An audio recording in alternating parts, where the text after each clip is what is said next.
জুলাই হত্যাকাণ্ডের বিচার এবং গত ১৬ বছরের সংগঠিত রাজনৈতিক ও প্রশাসনিক হত্যা, গুম ও মানবাধিকার লঙ্ঘনের বিচার।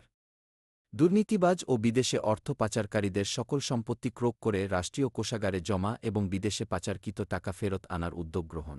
নির্বাচন কমিশন পুনর্গঠন করে অবাধ, সুষ্ঠু ও গ্রহণযোগ্য নির্বাচনের জন্য সংখ্যানুপাতিক প্রতিনিধিত্ব পিআর নির্বাচন চালু।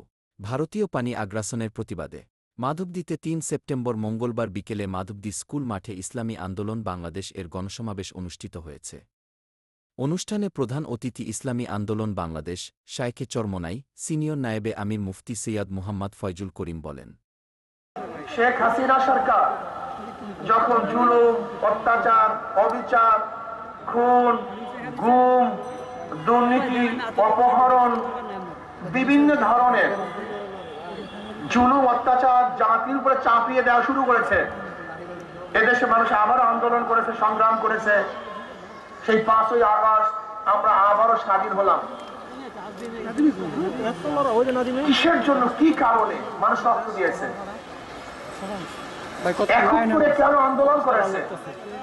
সেই একত্রে আন্দোলনের ভূমিকা ছিল সাম্য, মানবিক মর্যাদা, সামাজিক ন্যায় বিচার, সাম্য, সবাই সমান, বাংলাদেশের নাগরিক সবার অধিকার সমান, মানবিক মর্যাদা, আশরাফুল মাখলুকাত এই বনি আদমকে শ্রদ্ধা করতে হবে, সম্মান দিতে হবে, তাদেরকে আদর স্নেহ করতে হবে, মানবিক মর্যাদা দিতে হবে, ন্যায় বিচার প্রতিষ্ঠিত করতে হবে। যখন বৈষম্য শুরু হয়ে গেল, আবারও মানুষ বৈষম্য বিরোধী আন্দোলনে ঝাঁপিয়ে পড়েছে, রক্ত দিয়েছে, জীবন দিয়েছে, যেন এদেশ দুর্নীতি মুক্ত হয়, এদেশ চাঁদা মুক্ত হয়, এদেশ ডাকাতি মুক্ত হয়, এদেশ মিথ্যা মামলা মুক্ত হয়, এদেশের প্রত্যেকটা মানুষ অধিকার ফিরে পায়। কিন্তু আমরা কি দেখলাম? ৫ই আগস্টের পরে যেই কারণে মানুষ জীবন দিয়েছে, রক্ত দিয়েছে, সেই জুলুম অত্যাচার আবারও শুরু হয়ে গেছে। সেই অত্যাচার আবারও শুরু, জ্বালাও পোড়াও, দখলদারি, চাঁদাবাজি, মিথ্যা মামলা। না, বাংলাদেশের জনগণ আর চাঁদাবাজি দেখতে চায় না। হয়রানিমূলক কোন মিথ্যা মামলা হবে, এইটা আমরা দেখতে চাই না। আমরা চাই মানুষের শান্তি, মানুষের কল্যাণ, মানুষের মুক্তি। নির্বিঘ্নে মানুষ ঘুরবে, হাঁটবে, চলবে।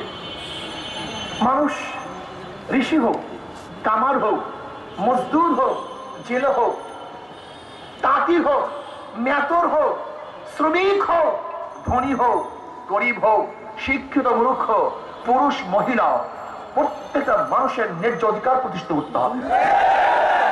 আমরা চাই আশরাফুল মাখলুকাত প্রত্যেকটা মানুষকে শ্রদ্ধা করতে হবে, সম্মান দেখাতে হবে, তাদের অধিকারকে ফিরিয়ে দিতে হবে। আর আমি বিশ্বাস করি ইসলামী আইন বাস্তবায়নের আগ পর্যন্ত কোনদিন অধিকার ফিরিয়ে দেওয়া সম্ভব নয়। আসুন আমরা সম্মিলিতভাবে ঐক্যবদ্ধ হয়ে আমরা আগামী সরকার করব, ইসলামী সরকার, আগামী রাষ্ট্র করব, ইসলামী রাষ্ট্র, যেখানে থাকবে না কোনো ভেদাভেদ, যেখানে মুসলিম, হিন্দু, বৌদ্ধ, খ্রিস্টান, ঋষি, চামার, কুলি, মজদুর ঐক্যবদ্ধ হয়ে প্রত্যেকের ন্যায্য অধিকার প্রতিষ্ঠিত করব।